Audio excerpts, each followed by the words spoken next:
on a appris que non, le produit chimique est très dangereux pour la santé, de l'utilisation des plantes et nous-mêmes notre santé. Et c'est aussi, ils vont acheter pour aller utiliser aussi ces dangers pour leur santé. Voilà pourquoi nous-mêmes on a stoppé le travail des produits chimiques. C'est les produits bio. Voilà. On accompagne seulement engrais un peu, mais ces produits bio là, caca de poulet, on travaille ça beaucoup.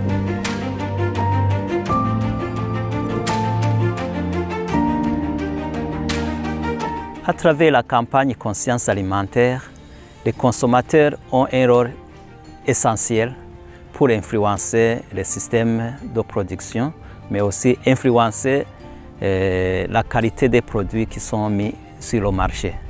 Aujourd'hui, il y a beaucoup de maladies qui sont liées aux produits que nous consommons. Et les consommateurs, que ce soit au niveau individuel et au niveau des associations mises en place, doivent être vigilants pour questionner la manière dont les aliments sont produits, avec quoi et comment, et d'où viennent ces produits. Au niveau de l'utilisation des produits bio, on a certes peu on travaille avec. Mais selon le temps qu'on prend pour mettre les produits bio, qu'on regarde, on sait que non, c'est bon pour les plantes.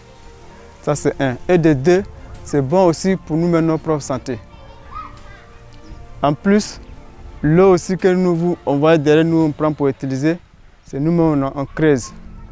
Quand on voit que c'est sale, on vide. Même la semaine passée, on a vidé. Vous voyez la terre qui est là, c'est nous-mêmes on a lancé la pelle. Et puis l'eau là, c'est propre comme ça, on utilise pour les plantes.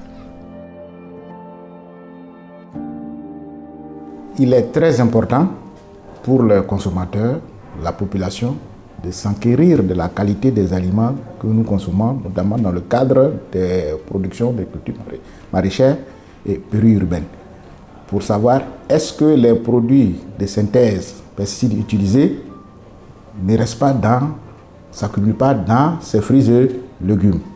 Et dans la mesure sur le plan international, l'Organisation mondiale de la santé, par le biais du Codex Alimentarius, a fixé des seuils de limites tolérables, qui veut dire qu'au-delà de cette limite, si vous consommez ces aliments, cela présente un risque pour la santé du consommateur. Et de plus en plus sur le plan international, au point de vue santé, il est établi qu'il y a une corrélation avec certaines maladies émergentes actuellement, notamment des problèmes de toxicité ou de nephrotoxicité, c'est-à-dire que le problème de foie, les insuffisances rénales, qui peuvent être en corrélation avec ces produits toxiques. C'est donc notre rôle aussi de faciliter l'organisation de la société civile sensible à la question de l'alimentation saine et durable. Et c'est dans ce sens que nous travaillons sur des études qui permettent de montrer le niveau de dangerosité de certains produits qui sont utilisés dans certaines localités. Bien avant qu'on fait les travaux, avec ce qu'on a appris avant, et nous a montré certains qui est dangereux pour la santé. Et aussi dans le magasin où on achète habituellement, certaines personnes que nous ne connaissons pas aussi, et nous montrent voilà ce qui est là, voilà ce qui est là. Et nous aussi, on utilise habituellement ce que nous on s'en va acheter, c'est ce que nous on travaille avec. Ce qu'on travaille avec, c'est les produits chimiques où on a l'habitude de payer. Maintenant, ce qui est dangereux pour la santé, ça aussi c'est à part. Il y a plusieurs traitements. Certaines personnes qui prennent pour traiter les fleurs, les infestes, quoi, mais nous, pour nous, c'est uniquement pour les jardins. Le magasin, là, quand tu arrives au magasin, chaque stock est là. Pour le jardin est là, pour le fleuriste est là, ainsi de suite. En particulier, l'association des consommateurs doivent mobiliser, sensibiliser les consommateurs, mais aussi l'autorité compétente pour que des décisions soient prises, des décisions appropriées par rapport à la production, par rapport au respect des normes de sécurité sanitaire.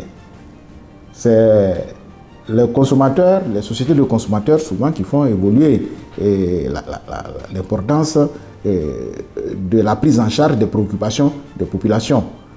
Si les sociétés de consommateurs, les associations de consommateurs sont mobilisées, je pense que forcément l'autorité compétente et les structures en charge de l'encadrement et de la production, de la définition même de la politique agricole, seront obligées de prendre en compte leurs préoccupations.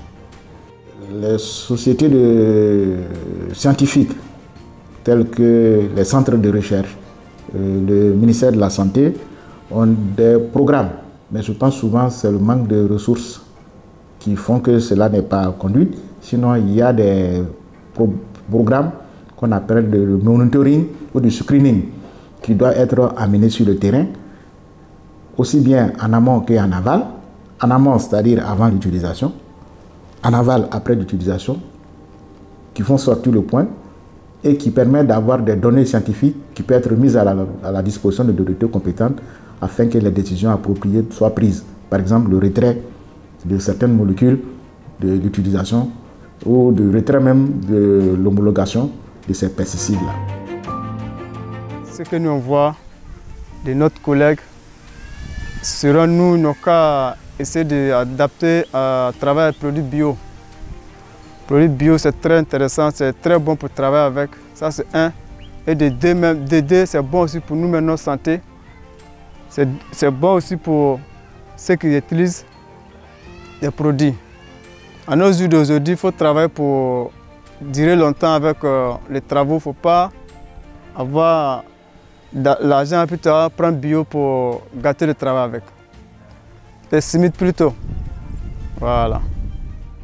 Dans notre action de plaidoyer, nous estimons qu'il est important que les différents États mettent en place des agences opérationnelles pour le contrôle de la sécurité sanitaire des aliments qui sont sur le marché, que ce soit les produits obtenus localement, mais aussi les produits venus de l'extérieur.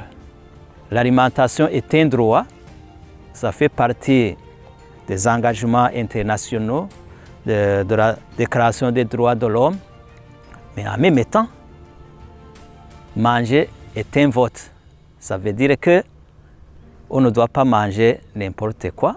Il faut qu'on soit informé que ce qu'on va manger n'est pas à l'origine des problèmes de santé, n'est pas un facteur pour précipiter la mort.